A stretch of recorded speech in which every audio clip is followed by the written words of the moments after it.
जैसे ही पवन सिंह को चुनाव लड़ने का वहां से ऑफर आता है तो पवन सिंह गंदे हो जाते हैं। पवन सिंह अश्लील गाना गाते हैं। पवन सिंह बंगाल का जो सभ्यता है उसका पालन नहीं करते हैं। तो वो कौन था शेख शाहजहां शाह जिसके जो बंगाल के ही हिंदू और बेटियों और बहनों को वहां पे रेप करके बलात्कार कर रहा था? इसका कोई जवाब है टीएमसी के नेताओं के पास? पवन सिंह तो महज एक कलाकार हैं और कवि का जो भाव होता है उसको लेकर पवन सिंह गाना गा देते हैं। और अगर आप इस पे कहते हैं कि उन्होंने बंगाली जो अस्मिता है उसका पालन नहीं किया है तो शायद आप गलत हैं, क्योंकि बाबुल सुप्रीमो साहब आप एक बार पवन सिंह का उपयोग करते हैं। आप लोग लिख कर रख लीजिए कि अगर पवन सिंह चुनाव लड़ते हैं तो बेहद ही अच्छा फाइट वहां पे देखने को मिलेगा। बिहार से लेकर बंगाल तक चुनाव का चर्चा है और इस बीच जो पवन सिंह है उन्होंने टिकट वापस कर दिया था और अब फिर पवन सिंह आसनसोल से ही बीजेपी के टिकट पर चुनाव लड़ेंगे। ये बात अभी सूत्रों के हवाले कहा जा रहा है, लेकिन खबरी अड्डा पे मैं बहुत बड़े ही जिम्मेदारी के साथ इस बात को कह रहा हूं कि पवन सिंह आसनसोल से ही चुनाव लड़ेंगे। और ये तय हो चुका है क्योंकि तमाम सीट 400 से लगभग सीट पे जो है बीजेपी ने अपने उम्मीदवारों का जो नाम है वो ऐलान कर दिया है, लेकिन आसनसोल अभी भी बाकी है और आसनसोल से पवन सिंह ही चुनाव लड़ेंगे।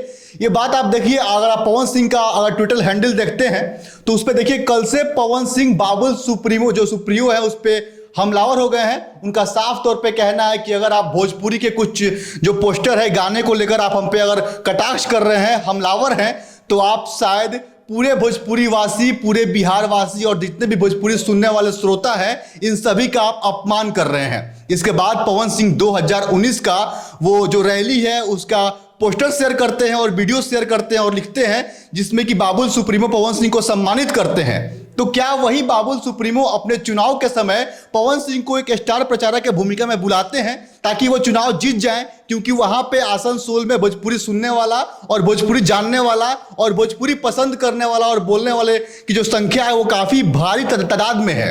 तो बाबुल सुप्रीमो पवन सिंह का उपयोग करते हैं और चुनाव जीत जाते हैं। इसके बाद जैसे ही पवन सिंह को चुनाव लड़ने का वहां से ऑफर आता है तो पवन सिंह गंदे हो जाते हैं। पवन सिंह अश्लील गाना गाते हैं। पवन सिंह बंगाल का जो सभ्यता है उसका पालन नहीं करते हैं। तो वो कौन था शेख शाहजहां शाह जिसके जो बंगाल के ही हिंदू और बेटियों और बहनों को वहां पे रेप करके बलात्कार कर रहा था? इसका कोई जवाब है टीएमसी के नेताओं के पास? आपके बंगाल का ही था ना, तो वो बंगाली अस्मिता का क्यों नहीं पालन किया?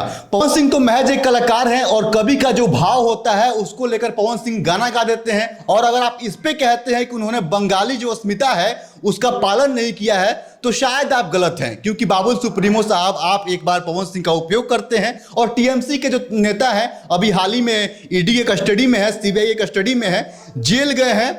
शेख शाहजहां शाह वो तो बंगाल के ही गरीब और जो हिंदू बहन बेटी थी उसका इज्जत सरेआम तौर पे लूटता था। वो कौन है? क्या वो बंगाल का नहीं है? लेकिन पवन सिंह जो आसनसोल से लड़ने का फैसला फिर से लिए हैं ये काफी सही है और गर्व होना चाहिए कि पवन सिंह जैसा व्यक्ति राजनीति में आ रहा है और काम कर रहा है। ऐसा कोई नहीं है कि एक भोजपुरी स्टार राजनीति में नहीं आ सकता है। ठीक है, वो भोजपुरी कलाकार है, फिर ये हिंदी कलाकार जो है हेमा मालिनी से लेकर जो तमाम नाम है वो कौन है? तमाम ऐसे लोग हैं जो पॉलिटिक्स में आना चाहते हैं, क्योंकि कैरियर के अंतिम पड़ाव में सबसे अगर कोई सफल कैरियर है तो वो है राजनीति। और हर वो लोग जो चाहते हैं कि समाज सेवा करें या फिर वो जीवन में कुछ भी किए हों तो एक वक्त के लिए राजनीति में आते हैं। हालांकि अब राजनीति का परिभाषा बदल चुका है, लेकिन पवन सिंह आसनसोल से चुनाव लड़ेंगे ये बात तय हो चुका है। और आप लोग लिख कर रख लीजिए कि अगर पवन सिंह चुनाव लड़ते हैं तो बेहद ही अच्छा फाइट वहां पे देखने को मिलेगा। अगर बीजेपी का आला कमान चाहता है और वहां पे जो उनका मैनेजमेंट है अगर बेहतर तरीके से करता है तो पवन सिंह चुनाव जीत भी सकते हैं। बाकी इस पे आपकी क्या राय है? अपने हिस्से का राय हमें कमेंट बॉक्स में अवश्य बताइएगा। एक बात है जो सोचने वाली है कि बंगाली अस्मिता जिसकी बात आप लोग कर रहे थे, टीएमसी के नेता जो कर रहे थे, तो फिर शेख शाहजहां और से तमाम नाम है उनका क्या, जो बंगाली और बंगाली अस्मिता का और बंगाल के लोगों का मर्यादा तो दूर की बात है, वहां के बेटी और बहनों का जो बलात्कार कर रहे थे सरेआम तौर पे, उनका क्या? फिलहाल के लिए इतना ही। मेरा नाम प्रत्युष कुमार है और आप खबरी अड्डा देख रहे हैं। जय हिंद।